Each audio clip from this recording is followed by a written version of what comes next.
El caso de Keith Hunter Jesperson, conocido como el asesino de la carita feliz, es uno de los más escalofriantes y complejos dentro de la historia criminal de los Estados Unidos. Jesperson, nacido en 1955, es un asesino en serie que cometió sus crímenes a lo largo de la década de los 90, y su apodo se originó por los dibujos de caritas felices que dejaba en las cartas que enviaba a la prensa y a las autoridades. Jesperson era un hombre aparentemente común en su vida diaria. Trabajaba como conductor de camión y tenía una familia. Sin embargo, detrás de su tranquila fachada, llevaba una oscuridad aterradora. Su primer asesinato confirmado fue en 1990, pero no fue hasta años después que se dio cuenta de la magnitud de sus crímenes. Lo que hace este caso aún más inquietante es el comportamiento de Jesperson tras sus crímenes. En lugar de esconderse o tratar de evitar la captura, comenzó a jactarse de sus asesinatos. En las cartas que envió, describía de forma detallada cómo mataba a sus víctimas y cómo se sentía al hacerlo. Y con cada carta, firmaba con una carita feliz, lo que le dio su sobrenombre. Las víctimas de Jesperson eran, en su mayoría, mujeres, y las mataban por diferentes razones, desde la ira hasta el deseo de control. Utilizaba su trabajo como conductor de camión para moverse por diferentes estados, lo que le permitió cometer asesinatos en varias partes del país, sin ser capturado por mucho tiempo. A lo largo de los años, las autoridades se dieron cuenta de que había patrones en sus crímenes. Jesperson aprovechaba su posición como camionero para atraer a sus víctimas y cometer los asesinatos en lugares aislados, lo que le permitiría escapar rápidamente. Durante un tiempo, fue conocido como el asesino del camión, y sus crímenes fueron atribuidos a otros asesinos en serie. Su captura fue posible gracias a una serie de pistas que comenzaron a unirse con el tiempo. En 1995, las autoridades finalmente pudieron vincularlo con el asesinato de su última víctima, después de que él mismo se jactara de sus crímenes a través de cartas. Jesperson no tardó en confesar, y su historia fue una de las más perturbadoras de los asesinos en serie de la época. Jesperson se presentó como una figura fría y calculadora. Sin embargo, la revelación de su caso también destapó cómo las autoridades pudieron haberlo detenido mucho antes, pero la naturaleza de sus crímenes y el anonimato que tenía como conductor de camión dificultaron su identificación. Este caso, que continúa siendo un fascinante estudio en la psicología criminal, no solo muestra la brutalidad de sus acciones, sino también su necesidad de atención y control. La historia de Keith Hunter Jesperson es un ejemplo escalofriante de cómo la fachada de una persona puede esconder un monstruo.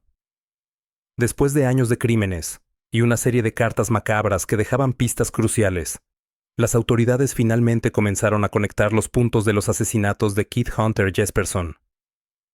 Lo que parecía una serie de crímenes desconectados, que solo se atribuyeron a otros asesinos en serie, comenzó a unificarse en un solo patrón, gracias a las cartas, en las que Jesperson no solo confesaba sus crímenes, sino que también dejaba detalles espeluznantes que solo el verdadero asesino podría conocer. El punto de quietud llegó en 1995, cuando Jesperson cometió un error fatal al enviar una carta a un periódico de Portland, Oregón. En ella, describió sus crímenes con una frialdad desconcertante, proporcionando detalles sobre víctimas y circunstancias que no habían sido reveladas al público. Esto permitió a los investigadores hacer las primeras conexiones y ver un patrón de asesinatos cometidos en diversas partes del país.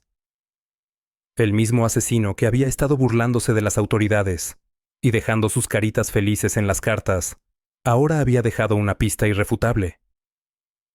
Jesperson, sin embargo, no mostró remordimiento por sus crímenes, ni por la atención que había recibido por ellos.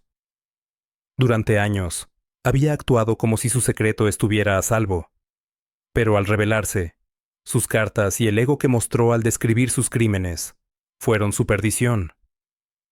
Las autoridades, que ya habían comenzado a rastrear los lugares en los que había estado, finalmente lo capturaron en su hogar en Washington, donde vivía con su esposa e hijos. Fue arrestado en el año 1995 y cuando se le interrogó, mostró una arrogancia fría, jactándose de sus asesinatos y revelando detalles que confirmaron su implicación. Una de las cosas más inquietantes de la captura de Jesperson fue la falta de arrepentimiento o culpabilidad. En lugar de mostrar algún signo de remordimiento, él parecía disfrutar de la atención que su caso estaba generando. De hecho, en las entrevistas con la policía, Jesperson se mostró desconectado emocionalmente de las víctimas, viéndolas como piezas en su macabro juego. Se justificaba diciendo que no podía evitar sus deseos de matar y que se sentía en control de la vida y muerte de las personas, lo que le otorgaba una sensación de poder. Durante los interrogatorios, Jesperson también compartió detalles sobre su vida, revelando que había tenido una infancia abusiva. Sin embargo, muchos expertos consideran que esta justificación no fue más que una forma de intentar ganar simpatía, ya que no hubo evidencia suficiente de que el abuso infantil por sí solo pudiera haber causado sus tendencias homicidas.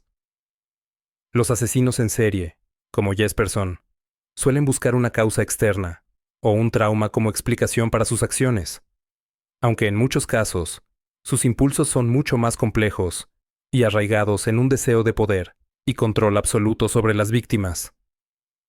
El caso de Jesperson ofreció una ventana a la mente de un asesino en serie. A diferencia de otros criminales que intentan esconderse o negar sus crímenes, él parecía ansioso por ser reconocido, por hacerse famoso. En sus cartas, dejaba detalles espeluznantes de sus asesinatos, y a menudo se refería a sus víctimas de una manera deshumanizadora, como si fueran objetos desechables en su macabro juego. Esto reflejaba una psicopatía extrema, una desconexión total de las emociones humanas básicas, como la empatía. Jesperson también mostró características comunes de muchos asesinos en la serie: la manipulación, la arrogancia y el egocentrismo. En su mente, sus víctimas no eran más que un medio para satisfacer su deseo de control.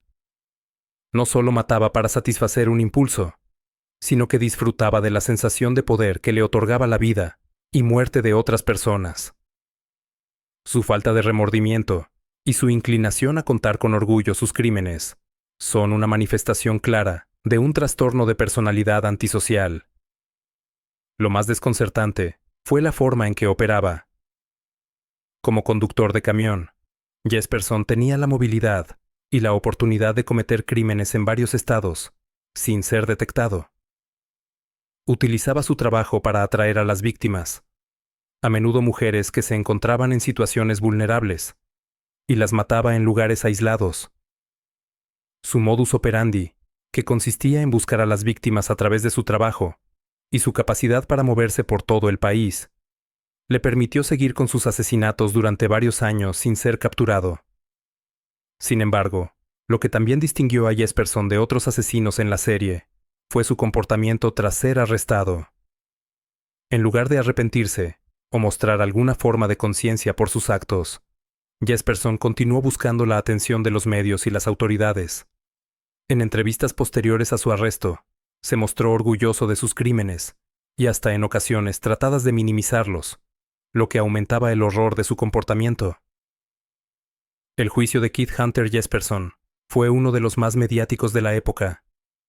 Aunque el asesino no intentó negar sus crímenes, su actitud fría y calculadora, junto con las pruebas de su implicación, aseguraron su condena. Fue declarado culpable del asesinato de 8 mujeres, aunque él mismo afirmó haber matado a más personas. El tribunal lo sentenció a varias cadenas perpetuas, sin posibilidad de libertad condicional. La sentencia fue vista como una victoria para las autoridades, aunque algunos expertos consideran que Jesperson podría haber sido detenido mucho antes si la policía hubiera conectado los crímenes más rápidamente. Durante su juicio, Jesperson se mostró arrogante y distante, sin mostrar ningún signo de remordimiento, lo que dejó claro que la justicia no haría más que darle lo que él menos deseaba: el olvido. El juicio también permitió que las víctimas de Jesperson recibieran justicia, aunque no pudo aliviar el dolor de las familias afectadas.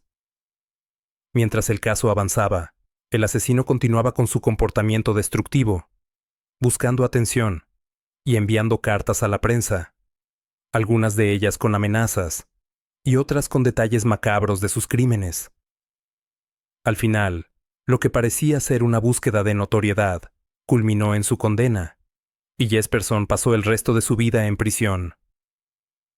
El caso de El asesino de la carita feliz dejó un legado importante en el estudio de la criminología y la psicología criminal. Jesperson es uno de los ejemplos más aterradores de un asesino que no solo carece de empatía, sino que también busca activamente atención y reconocimiento por sus actos. A través de sus cartas y su comportamiento en prisión, se convirtió en un símbolo de la psicopatía moderna. A pesar de ser condenado, Jesperson no desapareció del todo de la esfera pública. A lo largo de los años, su caso se siguió estudiando en las academias de criminología, y sus cartas fueron analizadas como un testimonio de la mentalidad de un asesino en serie. Incluso después de su captura, Jesperson continuó buscando la notoriedad, pero ahora se encontró atrapado en una celda, donde nunca podría controlar a nadie más. El final de la historia de Keith Hunter Jesperson no es solo la condena en prisión, sino un recordatorio de cuán profundamente puede oscurecerse el alma humana cuando el control y el poder se convierten en los motores de la vida de un individuo. Es una historia de arrogancia y desprecio por la vida, de un hombre que no encontró paz en su corazón y que, al final, se vio consumido por sus propios deseos destructivos. Mientras él sigue pagando por sus crímenes, las víctimas y sus familias continúan luchando con el dolor de sus pérdidas, dejando una lección amarga sobre los peligros de no reconocer las señales de advertencia de un monstruo antes de que sea demasiado tarde.